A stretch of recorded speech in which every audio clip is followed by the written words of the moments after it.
আমার পাশে দেখতে পাচ্ছেন আমার গাড়ি, এটা আমার না, আপনাদের ভাবি চালায়, তো আমি চালাই। এবার আরেকটা গাড়ির হুড যেহেতু উঠে রাখছি, তো নিশ্চয়ই ঝামেলা তো একটা হয়েছে। গাড়ির হুড যেহেতু উঠে রাখছি, ঝামেলা তো একটা হয়েছে। তো আপনারা জানেন আমাদের যে হিউম্যান বডি আছে, যে কলকব্জা আছে, যন্ত্রপাতি আছে, মাঝে মধ্যে নষ্ট হয়ে যায় এবং আমাদের বিভিন্ন অপারেশন করতে হয়, ক্যাপসুল খাইতে হয়, ট্যাবলেট খাইতে হয়, বিভিন্ন ট্রিটমেন্ট নিতে হয়, তাহলে শরীর ভালো থাকে। গাড়িও এমন। তো গাড়ির ভিতরে অসংখ্য পার্টস টার্টস আছে, নানান কারণে জটিলতা তৈরি হতে পারে, তখন আপনাদেরকে এগুলো মেরামত করে ঠিকঠাক করে চলতে হবে। আর নাইলে রেখে গাড়ির যে কবরস্থান আছে জাঙ্কিয়ার্ডে, ওইখানে নিয়ে ফালা দিতে হবে। তো আপনাদের ভাবির গাড়িতে একই একটা সমস্যা হয়েছে। তা আমার যে শালা রয়েছে সে থাকে হলো তালাহাসে, আমাদের বাড়ি থেকে প্রায় 5 ঘন্টা ড্রাইভ, 350 মাইল। তো সেখানে যাচ্ছিলাম আমরা গত সপ্তাহ রাতে। তো রাত প্রায় 9টা 9:30টার দিকে আমার শালার বাড়ি খুব কাছাকাছি, প্রায় 100 মাইলের মধ্যে গিয়ে গাড়িটা নষ্ট হয়ে যায়, বুঝছেন। ওই এটার ভিতরে যে অল্টারনেটর আছে না, প্রথম তো ব্যাটারি থেকে গাড়ি ইগনিশন নেয়, মানে পাওয়ার আপ হয়, তারপরে সেই পাওয়ারটা চলে যায় অল্টারনেটরের মাধ্যমে গাড়ির যেখানে ইলেকট্রিসিটি প্রয়োজন, তো সেখানে ইলেকট্রিসিটি পৌঁছানোর দায়িত্ব হলো এই অল্টারনেটরে। তো কোনো কারণে আমার গাড়ির অল্টারনেটরটা খারাপ ছিল এবং পুরোপুরি খারাপ হয়ে যায় রাস্তায় গিয়ে, ওই হাইওয়ের পাশে। তো আমরা গাড়ি বন্ধ করে দিয়ে তারপরে টো কোম্পানির খবর দিই। তো টো কোম্পানি এসে গাড়ি টো করে তো তাদের ফেসিলিটি দিতে দিয়ে যায়। তো সেটা নিয়ে একটা বিরাট কাহিনী আছে, অন্য কোনো ভিডিওতে বলবো।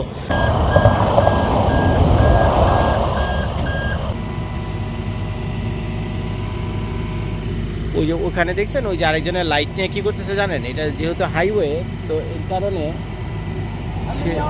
হ্যাঁ, 2 kids and 2। তো হাইওয়েতে টো কীভাবে করে গাড়ি, এরকম একটা বিজি রোডে এখানে গাড়িগুলোর একটা স্পিড হলো প্রায় 80 মাইল, বাংলাদেশ হিসেবে প্রায় 120-30 kilometre per hour, 120-30 kilometre per hour ওখান থেকে যে গাড়িগুলো আছে। তো দেখি এরা কী করে। তো আমার জিজ্ঞেস করলো আইসা যে এখানে তোমাদের কি অবস্থা, তোমরা কয়জন আছে? আমি তো বললাম আমরা 4 জন আছি, জামাই বউ আর 2টা বাচ্চা কাচ্চা আছে। দেখি কেমনি কি করা যায়। Can take it? Too many people. What? Too many people. No, somebody's coming to pick up us. When? In maybe 15 to 20 minutes. No way. We cannot sit in the car? No, and hell no. Oh no. Put me in jail. এই যে ভাই আপনারা দেখেন আপনাদের George ভাইয়ের গাড়ি, ওই যে দেখেন কি অবস্থা।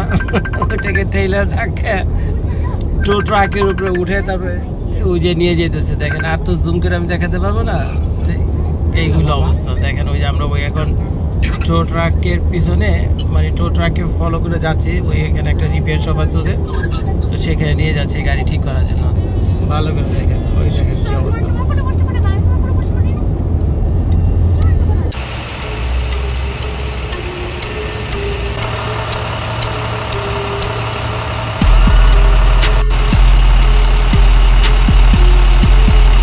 দেখেন ওই যে তেল দিতে ডিজেল, রাইট?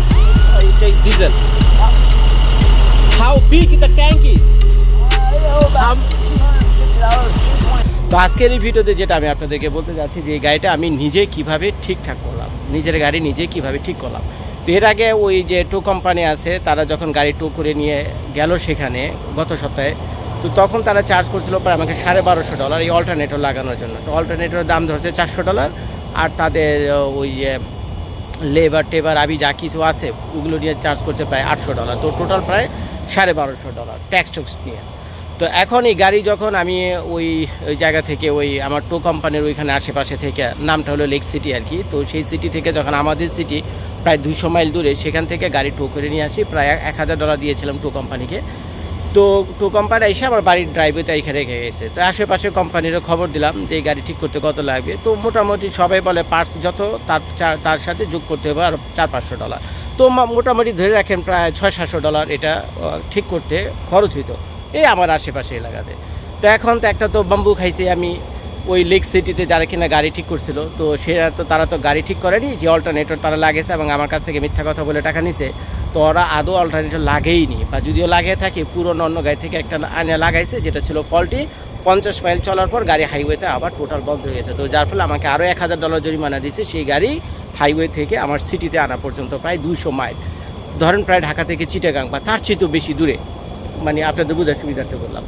তো এখন এই 500-700 টাকার নিচে কেউ গাড়ি ঠিক করতে চায় না। তখন গোস হয়ে ভাবলাম, একে তো বাম্বু খেলাম লেক সিটিতে গিয়ে $1250 দিলাম, তারপরে এই গাড়ি টো করে টাইনে নিয়ে এসেছি, তারে দিলাম আমার $1000, তো প্রায় $2500 মতো খরচ হয়ে গেছে। তো এখন আর পয়সা আমি দিতে চাচ্ছি না। তো আমি ভাবলাম যে নিজের গাড়ি নিজেই ঠিক করি, অন্যজন যদি পারে তাহলে আমিও পারব। কি বলেন? আপনাদের দোয়া আছে না, বাপ মার দোয়া আছে, আপনাদের দোয়া আছে। যদি আপনি সৎ নিয়তে চেষ্টা করেন কোনো কিছু, তা আল্লাহ তো সেই কাজে বরকত দেবে। তো আমি এইসব নানান কথাবার্তা দ্বারা উৎসাহিত হয়ে সিদ্ধান্ত নিলাম যে নিজের গাড়ি আমি নিজে ঠিক করব। তো আমি এই গাড়ির যে অল্টারনেটর সেটা আমি ইবে থেকে অর্ডার করছি, OEM পার্টস। তো ইবে থেকে এটার অল্টারনেটরের দাম নিছে আমার $139 প্লাস ট্যাক্স। তো ধরেন প্রায় $150 দাম নিছে। তো $150 দাম নিছে। এটা অর্ডার করেছিলাম আমি প্রায় 4-5 দিন আগে। তো গত সোমবার দিন, আজকে ভিডিওটা করতেছিল বুধবার, সোমবার দিন সকালবেলায় অল্টারনেটর আমার দোকানে এসে দিয়ে গেছে। তো এখন কয়েকদিন আগে ইবে থেকে পার্টস অর্ডার করেছিলাম, তো এখন আসছে। কিছুক্ষণ আগে মেইল যে লেডি ছিল সে দিয়ে গেল। তো ক্যাবেটা ফ্লিপ করে আমি আপনাদেরকে দেখাই। তো এই যে বক্সটা দেখতে পাচ্ছেন, তো এটার ভিতরেই সেই অল্টারনেটর রাখা আছে, আর এগুলো আমার কিছু ইলেকট্রনিক্স পার্টস। তো এগুলোর আমরা একটু আলাদা করে রাখি, এটাও আমি একটু আলাদা করে রাখি। তো দরকার হলো আমার এইটাই হলো আমার সেই কি কোলে করে নিয়ে যাই, এটা বুঝছেন। এটা বড় লক্ষ্মী একটা জিনিস, এটি সেই অল্টারনেটর। এক হাত দা ক্যামেরা ধরে আরেক হাত দা ভিডিও করা, বুঝছেন। জিনিসপত্র খোলা একটু কঠিন কাজ। তো তারপরে সাধ্যমতো চেষ্টা করছি আপনাদেরকে দেখানোর জন্য। এই সেই গাড়ির অল্টারনেটর। তো এই ভিডিওর মাধ্যমে আপনারা অনেক কিছু শিখতে পারবেন, বুঝছেন। এটা হলো আমেরিকাতে আসার আগে। দেখছেন নাকি অবস্থাটা? হায় আল্লাহ, ওজনটা দেখছেন নাকি? সর্বনাশ। এই সেই অল্টারনেটর, দেখছেন অবস্থা? এই হইল অল্টারনেটর। তো এটি আজকে গাড়িতে লাগাবো, আল্লাহ ভরসা, যা কপালে থাকে। তো এই জিনিসটা লাগানোর জন্যই, এই জিনিসটাই যে এটা দেখতে পাচ্ছেন, এটা প্রত্যেকটা গাড়িতে আছে। এটার নাম হলো অল্টারনেটর। আর অল্টারনেটর কাজ হলো, গাড়ির যে ব্যাটারি আছে না, গাড়ির ব্যাটারি থেকে তো শুধুমাত্র গাড়ি পাওয়ার পায়, মানে স্টার্ট আপ হয়, বুঝছেন। ইগনিশন দিয়ে স্টার্ট হয়। তো বাকি যে ব্যাটারি থেকে পাওয়ার পর গাড়ির যে বিভিন্ন আনাচে কানাচে যে ইলেকট্রিসিটি পৌঁছাইতে হয়, সে ইলেকট্রিসিটি পৌঁছানোর কাজ করে থাকে, মানে ইলেকট্রিসিটি ডিস্ট্রিবিউশনের কাজটা করে থাকে এই অল্টারনেটর। তো যদি কোনো কারণে অল্টারনেটর খারাপ থাকে, তো গাড়ি কি করবে? পুরা একদম ইলেকট্রিসিটি বন্ধ হয়ে যাবে, গাড়ি শাটডাউন হয়ে যাবে। আর ইলেকট্রিসিটি বন্ধ হয়ে যাবে মানে গাড়ি রাস্তায় কোনো এক জায়গায় থেমে যাবে। ওই ফ্যাডেক্স আলা এসে দিয়ে গেছে। তো এখন অল্টারনেটর তো রেডি। তো আমি লোকাল যে দোকান আছে টুলস যেখানে বিক্রি করে, তো সেখান থেকে কিছু স্ক্রুড্রাইভার, কিছু র্যাঞ্চ, সকেট টকেট, আবি যা কিছু আছে, বুঝছেন, যা যা দরকার আমার। তারপরে ওই যে টেনশনার আর সকেট একটা আছে, ওই যে সার্পেন্টাইল আছে, তো কি বলে সার্পেন্টাইল বেল্ট বলে এটাকে। তো সার্পেন্টাইল বেল্টকে লুজ করার জন্য একটা পাওয়া যায় আর কি, বড় র্যাঞ্চ পাওয়া যায়। তো সেটা কিনে আনলাম। আমাদের এখানে আছে, নাম হলো আপনার হারবার ফ্রেট। ওরা ওই যে যন্ত্রপাতি বিক্রি করে, গাড়ি বা বিভিন্ন টুলস বিক্রি করে। তো সেখান থেকে যা যা দরকার টুকটাক যন্ত্রপাতি কিনে নিয়ে আসি। মানে মনে হয় না $40-50 বেশি খরচ হবে। আর গাড়ির যে অল্টারনেটর ছিল সেটার দাম ছিল $150, টোটাল হলো $200। এখন এসেছিলাম ওই হারবার ফ্রেট, ওই যে পিছনে আপনারা দেখতে পাচ্ছেন। তো এরা ওই যত রকম টুলস আছে, গাড়ি মেরামত থেকে নিয়ে শুরু করে, বাড়ি মেরামত থেকে নিয়ে শুরু করে, যা কিছু টুলস আছে কম বেশি আর এখানে বিক্রি করে। তো আমার গাড়ির তো অল্টারনেটর চেঞ্জ করবো। তো অল্টারনেটর চেঞ্জ করতে হলে অল্টারনেটরটা ওই গাড়ির যে টাইমিং বেল্ট থাকে, তো টাইমিং বেল্টের সাথে এটা টেনশন করা, মানে র্যাপ করা। তো ওইটাকে টেনশনটাকে রিলিজ করে তারপরে বেল্টটাকে খুলতে হবে। তো বেল্ট খোলার পর আপনি তারপরে ওই অল্টারনেটর বের করতে পারবেন। এর জন্য আপনার একটা টুলস লাগবে। আমি ক্যামেরাটা ঘুরে আমি আপনাদেরকে দেখাই। তো এইটা হলো সেই টুলস, বুঝছেন। এটার নাম লেখা আছে, ওই যে এখানে লেখা আছে না, ওই যে লেখা আছে সার্পেন্টাইল বেল্ট টুল। তো এইটা দিয়েই ওই টেনশন যে বেল্টটা থাকে না, ওই বেল্টটা খুলতে হয়। তো আমার কাছে তো না, এর আগে মানে এই ধরনের কোনো কাজ করি, টুকটাক গাড়ির কাজ করছি, কিন্তু এইগুলি কখনো খুব করিনি। তো যার ফলে এই যে এখন এই মুহূর্তে এটার দাম নিচ্ছে কত, আমি আপনাদেরকে দেখাই। ওই যে প্রায় কত $22 ছিল দাম, ট্যাক্স সহ $23 পড়ছে। আর ওই যে লেখা আছে ওখানে, ওই হারবার ফ্রেট, এখান থেকে কিনে নিয়ে গেলাম। তো এই $200 দিয়ে আমি সোমবার দিন রাত্রে কাম আরম্ভ করছি, 2-3 ঘন্টা করছি, রাত হয়ে গেছে। তারপর অর্ধেক করে রেখে দিছি। তারপরের দিন রাত্রে গিয়ে, মানে সারাদিন কাজ করি ভাই, আমি তো সারাদিন গাড়ি ঠিক করতে পারলাম, তো কাম কাজ আছে। তো রাত্রে গিয়ে আবার গতকাল রাত্রে গিয়ে ধরছি, তা আল্লাহর রহমতে পুরাটা ঠিক করে ফেলছি। তো এখন গাড়ি এখানে নিয়ে আসছি, গাড়ি চালাইতেছি 2 দিন ধরে। গতকাল তো ঠিক করছি, তো গতকাল চালাইছি, আজকেও চালাইছি। তো মোটামুটি গাড়ি খুব ভালোই চলতেছে, কোনো সমস্যা নাই। এইখানে হলো যে সমস্যাটা, এটা তো দেখতে পাচ্ছ, এটা একটা পুরোনো অল্টারনেটর লাগানো এখানে। এটি হলো অল্টারনেটর, এটি হলো অল্টারনেটর। আচ্ছা, এটা অল্টারনেটর। এখন সমস্যা হলো এই অল্টারনেটরটা যে খুলে তুমি বের করে আরেকটা যে লাগাইবা, প্রধান সমস্যাটা হলো এখানে সেই জায়গাটা নাই, এটাকে খুলে বের করে আবার সরানো, বুঝছো। এখন তুমি তারে কি চেঞ্জ করতে যাচ্ছ? আমি তো অল্টারনেটর চেঞ্জ করব, কিন্তু এটাকে একটু খুলে পাশে রাখতে হবে। আচ্ছা, বিশেষ করে যে এটা না, কারণ এই যে পাইপটা আছে না, হ্যাঁ, হ্যাঁ। পাইপটার জন্য তো এটা তুমি বের করতে বের পারতেছ করতে না। এই যে অল্টারনেটরটা যে চেঞ্জ করা, একবার তো ধোকা খাইছি, তো এই যে মনের কষ্টে ডিসিশন নিয়েছি শানো নিজেরটা নিজেই লাগাবো। নিজে ঠিক করুম, নাহলে গাড়ি চালাবো না। তুমি কি বাংলাদেশ থেকে আসছো না? তুমি বাংলাদেশে মেকানিক ছিলা? না ভাইয়া, ছিল না। তাহলে তুমি মেকানিকের কাজ কিভাবে জানো? যে তুমি চেষ্টা করে দেখি, হ্যাঁ। ইউটিউবের ভিডিও আছে, হুম। তারপরে যে জানে তাকে জিজ্ঞেস করে নেন। সবচেয়ে বড় ব্যাপার হলো তোমার যদি শেখার আগ্রহ থাকে, জানার আগ্রহ থাকে, যেমন স্কুটা আমি বের করতে, হ্যাঁ, এখন স্কুল যে ঠুস করে নিচে পড়ে দেখা দিলে একটা বিপদ। আচ্ছা তো তোমার আসলে এই যে পুরো যে গাড়ির যে কাজ করতেছে, এর জন্য তোমার মাস্টার মেকানিক্স হওয়ার কোনো দরকার নাই। আচ্ছা, হইলে ভালো, ভালোর কোনো শেষ নাই, শেষ কিন্তু নাই। তুমি যে পারবা না তা না।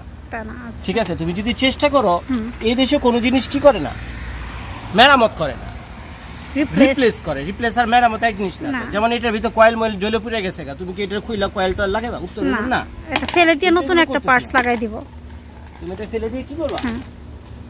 নতুন একটা পার্টস লাগাবে। এই যে যেমন এই যে রিজার্ভারটা আমি খুলে ফেললাম, দেখছো? এই যে এখানে ব্র্যাকেট সহ আছে, যে ব্র্যাকেটটাকে আলাদা ব্র্যাকেট, করলাম।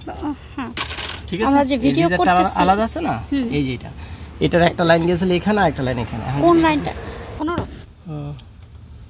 ওই যে দেখো আলগা হইতেছে, কি মজার জিনিস দেখছো নাকি? এই যে এটা হলো টাইমিং বেল্ট, হ্যাঁ, বুঝতে পারছো? ক্যামেরাটা সুন্দর করে ধরো, এটা হলো নিজেই টাইমিং বেল্ট। হ্যাঁ, তো এখন দেখো এই টাইমিং বেল্টটা শক্ত এখানে লেগে গেছে না, দেখছো? হ্যাঁ, টাইট হয়ে লেগে গেছে না? হ্যাঁ।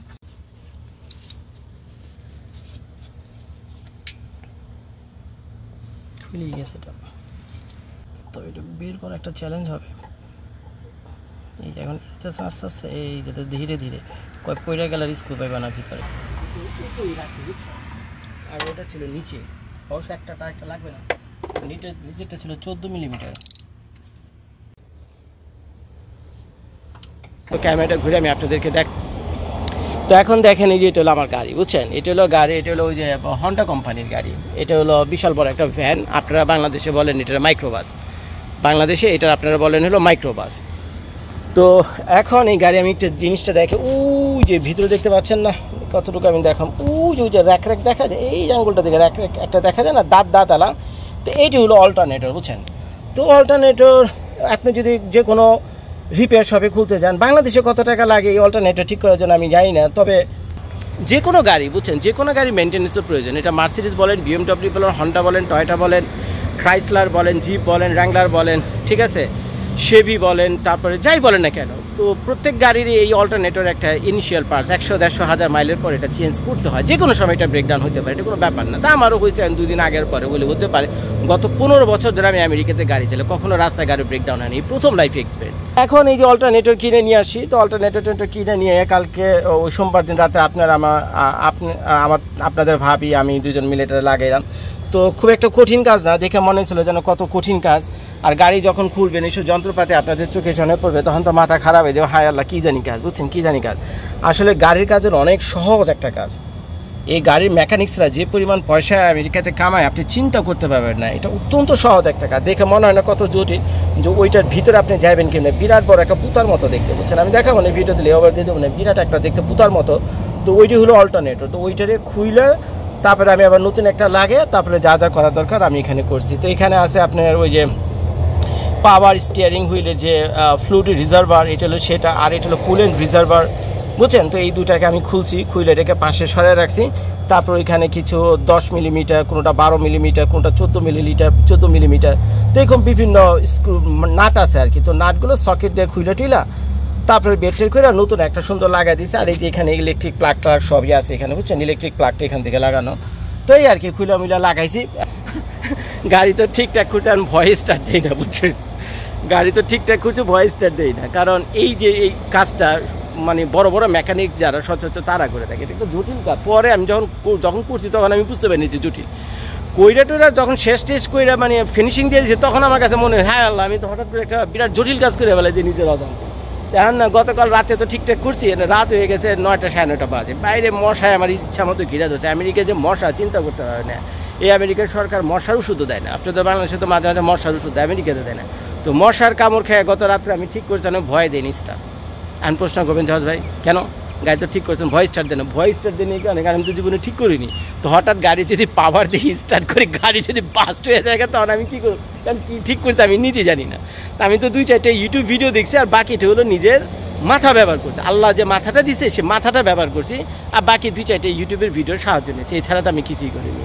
তো এখন আমার ভিতরে আত্মবিশ্বাস ছিল, আমি এখানে ইলেকট্রিক লাইনে কাজ করছি, তারপরে অনেক কিছু খুলছি, আবার পুনরায় লাগাইছি, আস্তে একটা অল্টারনেটর ওখান থেকে বের করে খুলে লাগানো, যখন লাগিয়েছে তখন আমার কাছে কঠিন মনে হয়, লাগানো টাগানোর পরে আমার কাছে মনে হয়েছে যেন কঠিন একটা কাজ করে ফেলাইছে। তো লাগাতে গাড়ি তো স্টার্ট দিতে ভয় পেতেছে, দেখেন আপনার ভাবিটা ডেকে নিয়েছে যে সামনে এক কাজ করো, আমি ওই যে দূরে গিয়ে দাঁড়াই, বুঝছেন, আমি গাড়ি থেকে এই এরকম দূরে গিয়ে দাঁড়াইছি, বুঝছেন, আমি কি তুমি এক কাজ করো, ভিতর থেকে গাড়ি স্টার্ট দাও, গাড়ি যদি বাস টাস্ট হয়ে যায় তুমি দৌড়া বেরিয়ে যাও, আমি আর রাস্তার দিকে দৌড় দেবো দুজনে মিলা, তারপরে যাওয়ার পর হইবে না পুলিশকে কল দিয়ে মোটামুটি যান বাঁচাবো, মানে গাড়ি যদি বাস্ট হয়ে যায় আমি তো জানি না কি ঠিক করছি, কিন্তু মনে করছিল আমি তো কোনো ভুল করি। তারপরে তো মনে করেন মন ভিতরটা খুঁত করছে, আমি তো জীবনে এটা করিনি, গাড়ির অল্টারনেটর চেঞ্জ করে ফেলাইছি। তো এখন শানিরে বলছে যে ই করো, সূরা ইউনুস পড়া গাড়ি স্টার্ট দাও, পুশে স্টার্ট তো গাড়ি স্টার্ট দিয়েছে, তো গাড়ি চলা শুরু হয়েছে, আমি তো দূরে খাড়াইছি, এরকম দূরে খাড়াইছে, ভয়ে সামনে যাই না, আমি তাহলে আগুন টাগুন জেলে উঠলে বা বাস টাস্ট হয়ে গেলে পুরা তো আরেক বিপদ হয়ে যাবো, বুঝছে, 2 পয়সা বাঁচানোর জন্য নিজেরটা নিজে ঠিক করছি, আমি কী ঠিক করছি আমি তো নিজেই যাই না। তো গাড়ি স্টার্ট দিয়েছে, দেখি যে না কিচ্ছু হয় না, গাড়ি তো সুন্দর চলতেছে, আমি বললাম একটু অ্যাক্সেলেটারে চাপ দাও, দিল, দেখি যে না গাড়ি ঘুম ঘুম ঘুম ঘুম করতেছে, ভালোই চলতেছে, আমি আরেকটু চলে তো দেখি ব্রুম ব্রুম ব্রুম করতেছে, দেখি না চলে, দূর থেকে এই যে এরকম দূর থেকে খারাপ আমি দেখতেছি কিছু হয়নি, বাসটা হয়ে যায় এটা, পরে দেখি যে না কিছু হয় না, তো আসছি সামনে, বুঝছেন, তো আইসা দেখি কি কিরে সবই তো ঠিকঠাক আছে, গাড়িও চলতেছে সুন্দর, গাড়ির পাওয়ার টাওয়ার সবই ভালো আছে, কোনো সমস্যা নাই, কোনো ইঞ্জিন লাইট নাই, কিছুই নাই। তো সব বুঝলাম যে এখান থেকে শব্দ হইতেছে, এটাকে বলে সার্পেন্টাইল বেল্ট, বুঝছেন, তো এই বেল্ট থেকে শব্দ হইতেছে, বেল্ট থেকে শব্দ হইতেছে কেন আমি তো আর খুঁজে পাই না, পরে দেখি ওই যে গুগলে সার্চ মারলাম, এই দিয়ে সার্চ মারলাম, ওরা বলতেছে যে এই অনেকগুলো কারণ আছে এই বেল্টটা থেকে সাউন্ড আসার জন্য। তো এর ভিতরে একটা কারণ ওই যে যখন আমি ঠিক করছি না, যখন ওই পাওয়ার স্টিয়ারিংয়ের যে ফ্লুইড রিজার্ভারটা আছে, যখন প্লাগ আনপ্লাগ করছি তখন ওখানে অনেক তেল পড়ছে, বুঝছেন, তেল পড়ছে, তারপরে ওই যে ওখানে কুলেন্ট ছিল, কুলেন্ট প্লাগ আনপ্লাগ করছি, তো ওখান থেকে তেল পড়ছে, তো এই তেল পড়ার কারণে ওই তেলগুলো গিয়ে পড়ছিল বেল্টের উপর, তো বেল্টে তেল পড়ার কারণে বেল্টটা গেছে পিছলে, এখন যখন ওই গাড়ির পুলিগুলো ঘুরতেছে ওই তেলের কারণে ওই একটু ত্রিং বিরিং করতেছে, ওই ইটা যেটাকে বলে টাইমিং বেল্ট, ওটাকে একটু ত্রিং বিরিং করতেছে, যার ফলে শব্দ হইতেছে, তখন তো চিন্তায় ভালো লাগে না, সামনে বললাম যে হায় আল্লাহ কী জানি আমি করছি, এখন তো সর্বনাশ, আবার নিয়ে কি মিস্ত্রিখানে নিয়ে যায়, তো শানু বলে যে আল্লাহ ভরসা, দেখো কিছুক্ষণ, কারণ দুনিয়ার একটা কঠিন একটা ক্যার সাউন্ড হইতেছে এবং ওই বেল্ট থেকে আইতেছে, এটা বুঝতে পারতেছে, বুঝছেন, তো কিছুক্ষণ 5-7 মিনিটও হয়নি, গাড়িটি স্টার্ট রাখলাম, চলতে দেখি হঠাৎ সাউন্ডটা চলে গেল, কিন্তু কারণ হলো ওই টাইমিং বেল্ট ঘুরতে যে তেলমূল যাচ্ছিল ওই টাইমিং বেল্ট তো হিট হয়েছে, গরম হয়ে গেছে, তো গরমে তেলমূল সব একেবারে ফ্রাই ট্রাই হয়ে বাতাস উড়ে গেছে, বুঝছে, তো পরে দেখি যে গাড়ি কোনো সাউন্ড টাউন হয় না, মোটামুটি সব কিছু সুন্দর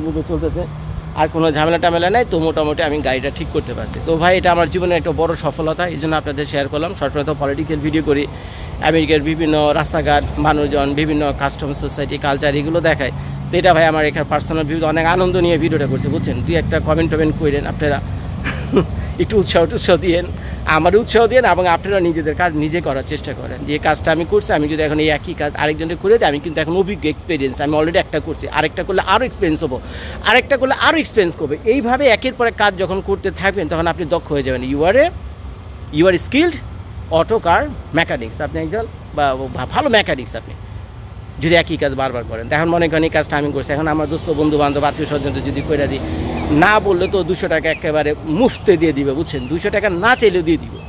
এখন যতদূর আমি দেখলাম এই কাজটা কিন্তু বেশি না, বুঝছেন, হাইস্ট হলে 3 ঘন্টার ভিতরে আপনাকে $200 দিয়ে দিবে।